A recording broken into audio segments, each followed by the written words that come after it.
Good day, ma'am. I am Maria Ferra Sunable. I am 34 years old.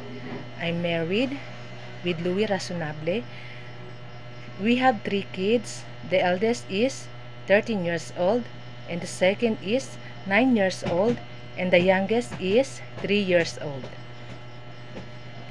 I am a vocational graduate, major in Hotel and Restaurant Services. My work experience, my one employer, I have 2 years experience, 2009 to 2011. I'm worked at Cebu, Philippines. My employer is half American and half Filipino.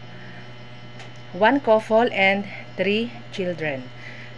The eldest is 9 years old, and the second is 5 years old, and the youngest is 2 years old.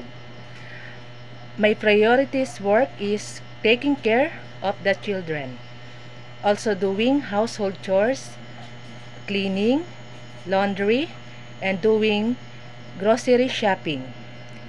To my second employer, it's a Filipino, 1 couple and 1 children. My priorities work is taking care of the baby. The baby is 12 months old, and also doing cooking, laundry, and also they have pets, a dog. I'm taking care of the dog. I'm doing laundry, ironing, and also taking care of the baby.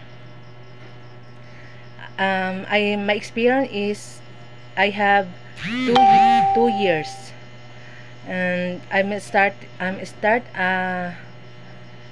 2023 to 2025 last April. Sir and ma'am, if you hired me, I will do my best, all my duties. I'm a hardworking and honest and loyal. I hope you are hired me. God bless and thank you.